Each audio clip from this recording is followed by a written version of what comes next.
Okay, yeah. So I'm Carina. I'm doing my PhD at the German Aerospace Center in the Institute of Quantum Technologies.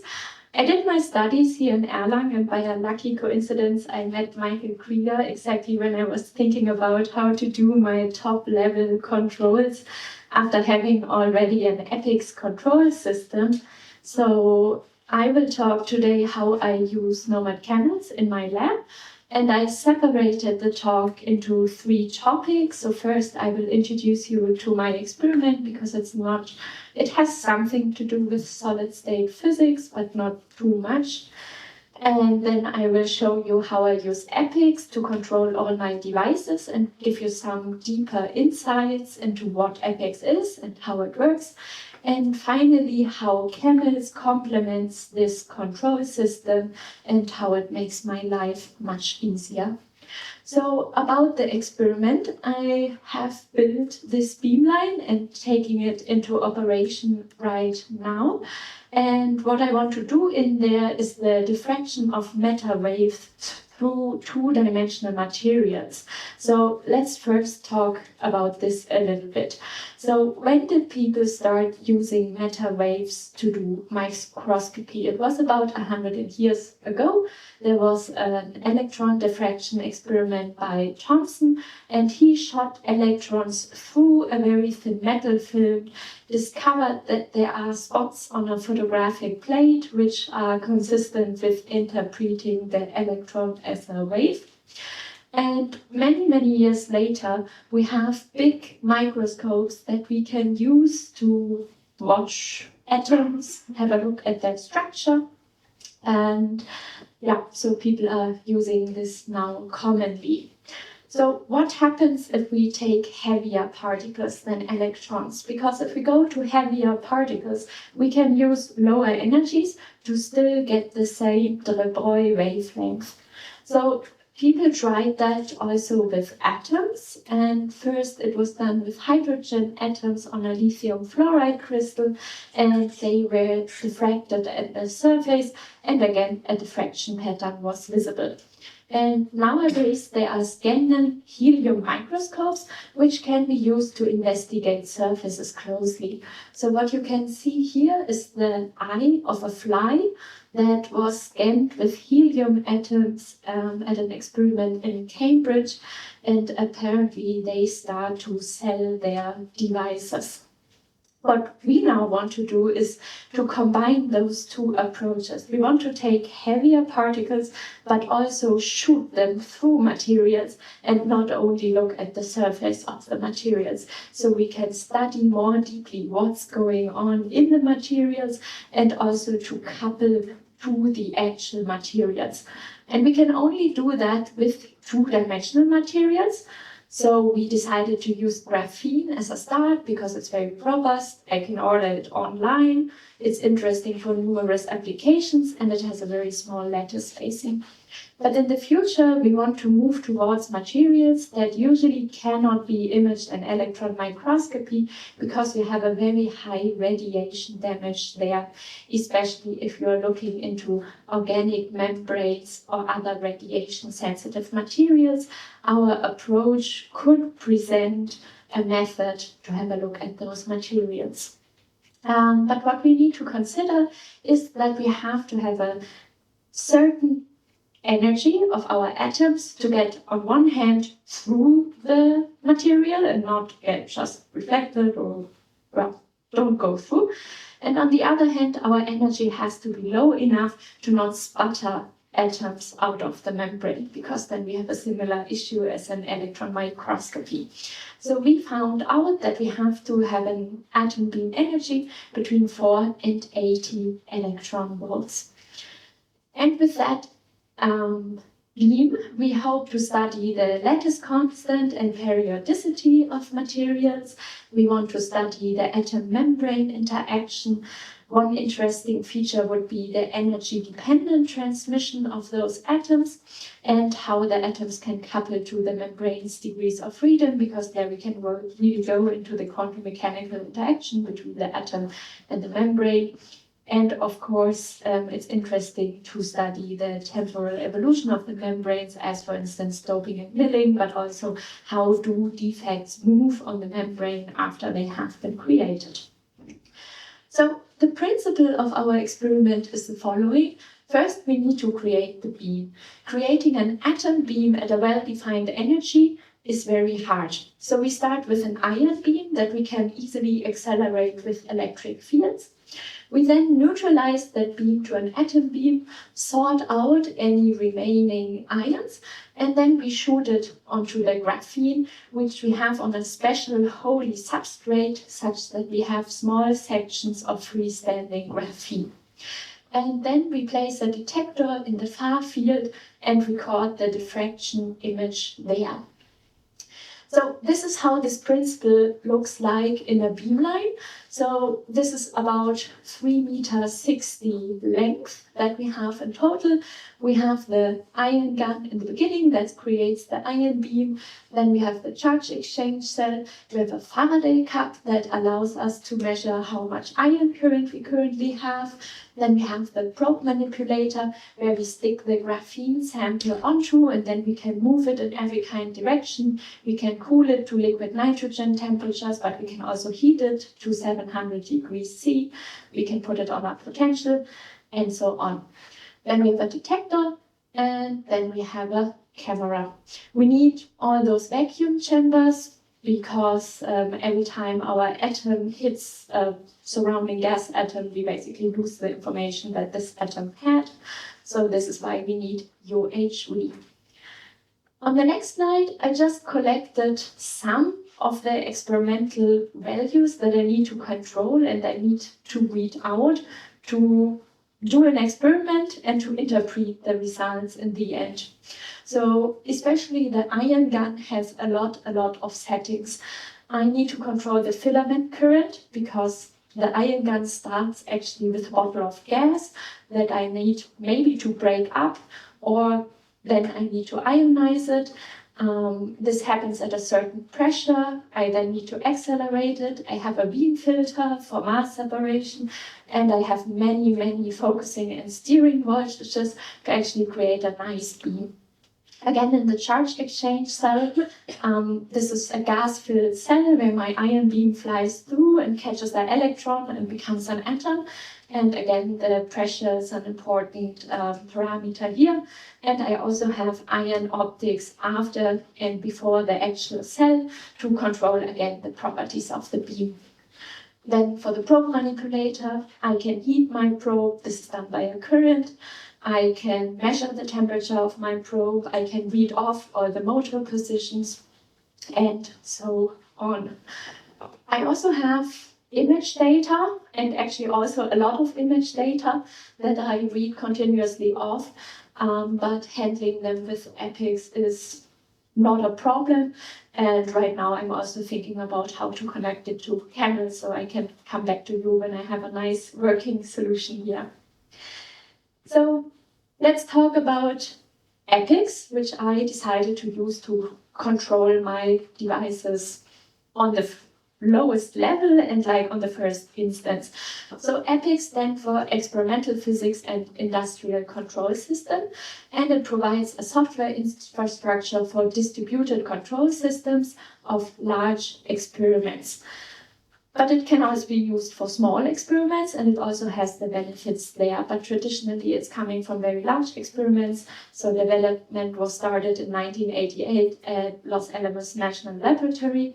And since then, many projects have joined in and use this system to control all of their devices, accelerators, synchrotron, telescopes, everything that has really a large-scale infrastructure uses either EPICS or Tango, or of course something custom, but I think there is the desire to not buy in expensive custom solutions. So what are the advantages of EPICS? it is a scalable distributed control system, which means that you can use as many control PCs as you like, and you don't really need to think about it, which is of course good for big experiments, but already I am running my control system on 2 PCs because I have one PC just handling the camera data and one PC handling all the other data. And no specialized hardware is required. It runs both on Windows and on Linux systems. And it can be a regular tower PC, it can be a laptop, it can be Raspberry Pis. But of course, if you have more timing sensitive needs, then you can have special machines for that.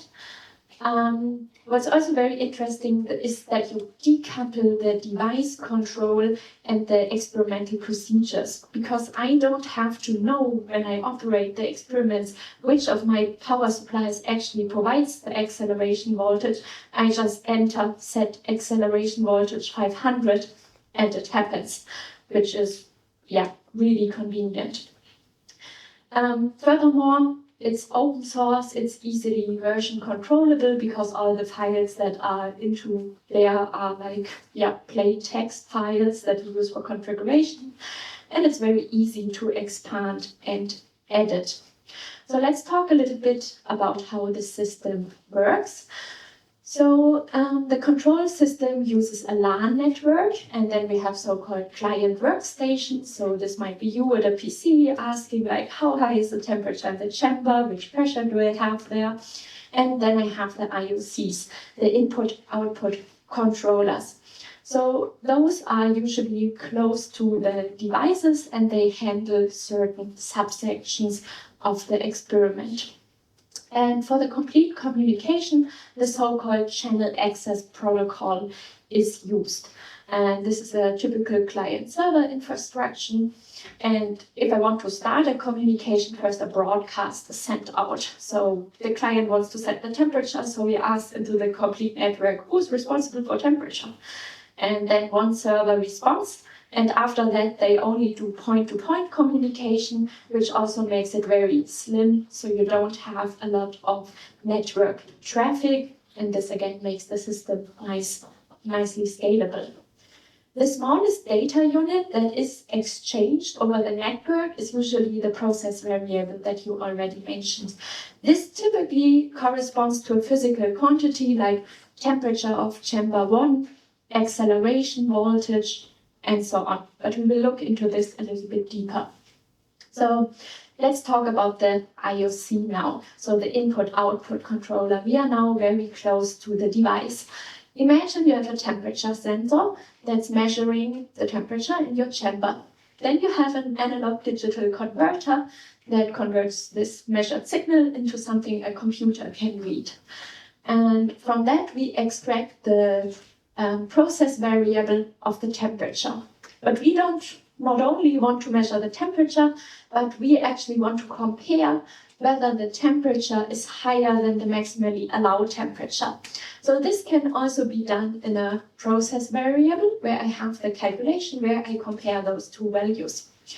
And based whether this comparison is true or not, I control another process variable which states chiller on. Because if my temperature is too high, I switch on the chiller.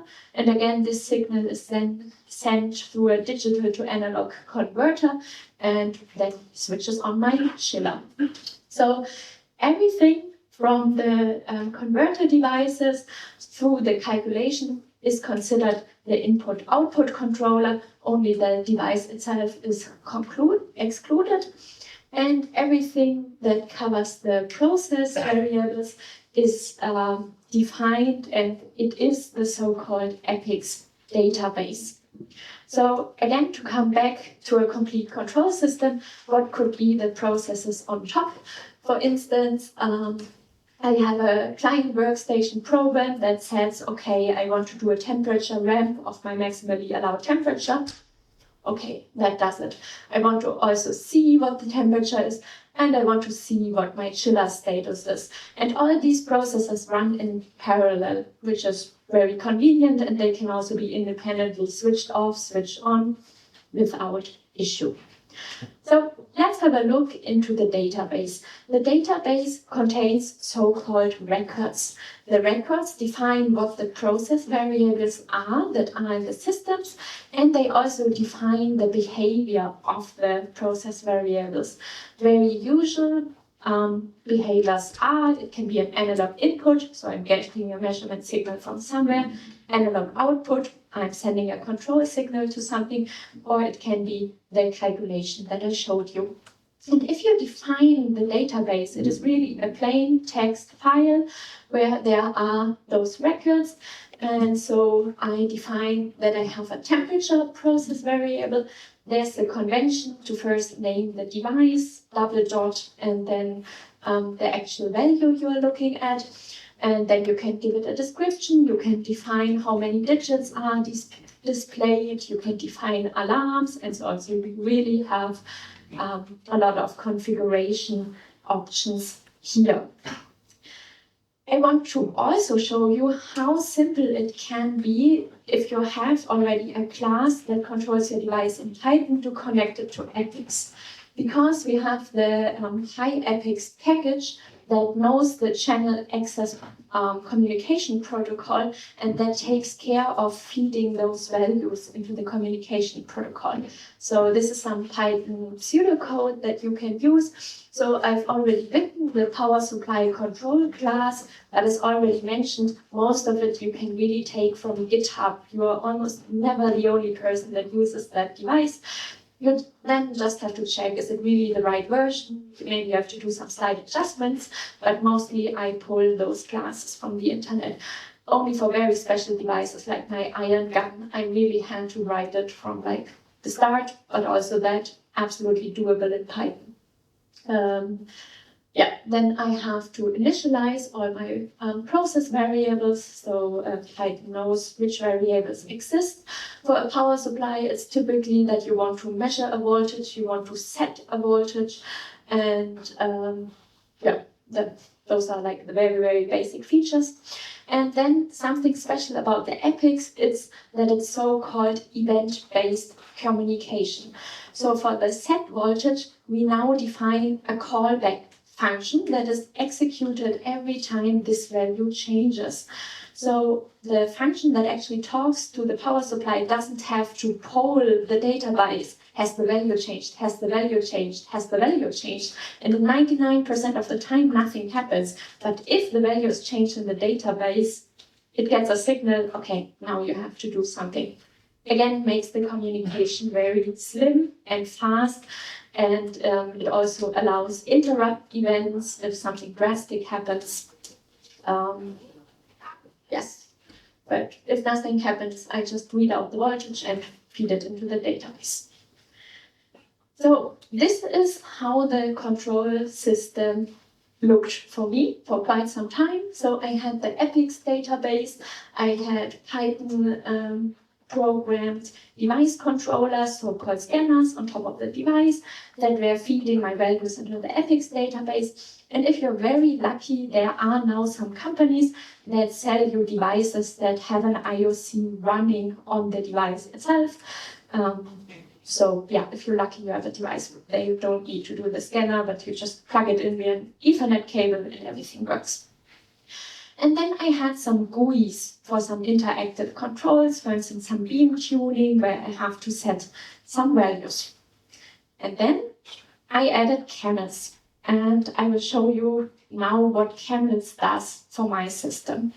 So first of all, very important, very convenient, it does the data recording in a portable, super convenient, structured format. So at first I started writing a logger tune, and it was so much simpler, but yeah, not so much structured. So this was super easy because it worked right away that all my data are recorded. It also provides me live plotting of data, but also of variables derived from data. So I can do some pre-analysis while recording data, which is also really convenient. And one of the most important parts, you can automatize the measurement routines and preparation tasks, because there are always some things you have to do over and over and over. So I just program them into Camels and I don't have to do them again. So why was I convinced by Camels? So it's really quick and easy to set up and to set up measurement routines. It has some really powerful plotting options, including fitting, which would be probably not so easy to program. And the data logging is timestamped and portable. I can take it to any other PC and very conveniently do my data analysis in Python using notebooks and so on. There's the growing community that provides drivers. There's a very good support. Actually, we fixed some bugs like 2 hours ago. And also it's open source, which is always a good argument. To connect Epix to Nomad is really, really easy. You can just use the Epix driver builder. You can put in the name of the instrument, put in the name of the channels, and yes, then you can directly use it in the instrument manager and get started with measuring. So now some examples for tasks that I use Camels for. For instance, I have from now to then do a detector conditioning. So this means that I have to train my detector to hold off a very high voltage without producing sparks. And I have to do that every time after I expose my detector to air, which happens if you're building up an experiment, you open up your vacuum chamber once a week or something like this. So what this script does is it applies a voltage to the detector. It reads out the applied current, the leak current, and the pressure inside the chamber. And if all of those values are in range, it waits a little bit and increases the voltage. If the values are not in range, it waits longer and then tries again to increase the voltage. And this can take like days if you do it for the first time. So very, very convenient. This is one of the examples where I work in a more interactive mode. So this is when I do beam tuning. So I have to find the optimal setting of the different voltages here to create a nice beam. And this actually changes from day to day. What are the good settings? And so here I do it in a GUI. I work myself, but I have Camels running in the background to record all the settings. So at the end of the day or after I think I tuned now to a good value, I can quickly go through the data. Was that actually the optimum? Oh no, I was higher half an hour ago. What were my settings again? So everything is recorded and I can have a look at it later on. So I showed you that beamline experiments require the control of many devices simultaneously, very often from different companies using all different languages and protocols. That Epix is a very powerful tool to control those devices, and that I can use Camels as a complement to that control system for automation of the experimental procedures, for data recording, and for a very convenient live view of what I'm actually measuring at the moment. Thank you very much.